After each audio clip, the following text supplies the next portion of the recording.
ఆంధ్రప్రదేశ్ ముఖ్యమంత్రి నారా చంద్రబాబు నాయుడుపై తెలంగాణ అసెంబ్లీలో CPI MLA Kunamneni Sambasivarao ఆసక్తికర వ్యాఖ్యలు చేశారు.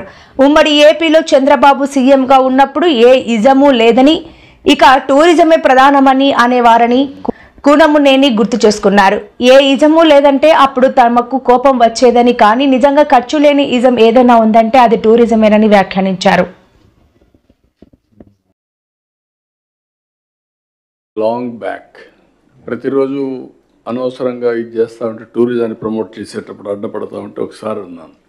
కమ్యూనిజం లేదు, క్యాపిటలిజం లేదు, సోషలిజం లేదు, all isms are over, only tourism will prosper in future, కట్ అందరూ ఫాలో కమ్మని చెప్పాను. అప్పుడు నా మీద కమ్యూనిస్టులు విరుచుకుపడ్డారు. కమ్యూనిజం లేదంటారు మీరు, ఇట్ ఈస్ రియాలిటీ, చాలా దేశాల్లో ఉందంటే కాదు, ఇంకంతా కూడా మెటీరియలిస్టిక్ హ్యాపీనెస్ వస్తుంది తప్ప సంపద పేదరిక నిర్మూలన ఇవి వస్తాయని చెప్పాను. నిన్న తెలంగాణ అసెంబ్లీలో వెరీ ఇంట్రెస్టింగ్, సిపిఐ సభ్యుడు కూనంనేని ఎమ్మెల్యే అతను రైజ్ చేసి, నాడు చంద్రబాబు అంటే కోపం వచ్చేది, నిజంగా ఖర్చు లేని నిజం టూరిజమే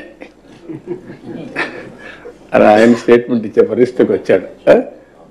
వెరీ ఇంట్రెస్టింగ్ స్టేట్మెంట్. అంటే గతంలో చంద్రబాబు ఉమ్మడి ఏపీ సీఎంగా ఉన్నప్పుడు ఏ ఇజం లేదు, ఇక టూరిజమే ప్రధానం అనేవారు. ఏ ఇజం లేదంటే అప్పుడు మాకు కోపం వచ్చేది, కానీ నిజంగా ఖర్చు లేని నిజం ఏదైనా ఉందంటే అది టూరిజమే అని సిపిఐ ఎమ్మెల్యే కూనంనేని సాంబశివరావు అన్నారు. బడ్జెట్ పద్ధతులపై మంగళవారం తెలంగాణ శాసనసభలో జరిగిన చర్చలో ఆయన మాట్లాడారు. వాట్ ఐఎమ్ సేయింగ్, నేను చెప్పింది 30 ఏళ్ళు పట్టింది అర్థం చేసుకోవడానికి. మేము కూడా 30 ఏళ్ళు పడితే చాలా సమస్య వస్తుంది కాబట్టి ఇప్పుడు అర్థం చేసుకోండి మీరు అంతే. ఈరోజు చెప్పేదంతా కూడా ప్రాక్టికల్గా ఒక ఐడియా వచ్చిన తర్వాత దాన్ని అమలు చేయడం, రియల్ టైంలో చేస్తే ఫలితాలు ఉంటాయి. ఇట్ ఈస్ పాసిబుల్, అది ఎంఫసైజ్ చేయడానికి చెప్తున్నా. I have seen everything. Now we are having 5 zones. Visakhapatnam 6 జిల్లాలు ఉన్నాయి విశాఖపట్నం జోన్లో. అదే సమయంలో సాఫ్ట్వేర్ బాగుంటుందని మనం అనుకుంటాం. సాఫ్ట్వేర్లో పనిచేసే పిల్లలు అదృష్టవంతులని మనం అనుకుంటాం.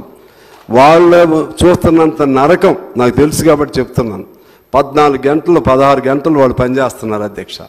వాళ్ళపైన నియంత్రణ లేకపోతే, సాఫ్ట్వేర్ అంటే కేవలం డబ్బులు ప్రభుత్వానికో లేకపోతే ఆ కంపెనీ యజమానులకో డబ్బులు రావటం, ఆ పిల్లలకు కూడా కొద్ది రోజులు వస్తాయి జీతబత్యాలు, తర్వాత ఇక వాళ్ళ నడువులు ఇరిగిపోతాయి, చేయలేరు, బయటకు వచ్చి ఏరే పని చేయలేరు. దీనిపైన ఒక సిస్టమ్ పెట్టి ఒక నియంత్రణ పెట్టకపోతే మనం పైన ఈ వెలుగులు చూసి సంతోషపడటం తప్పితే లోపల పరిస్థితులు అర్థం చేసుకోలేకపోతున్నాం అనేది నా భావం.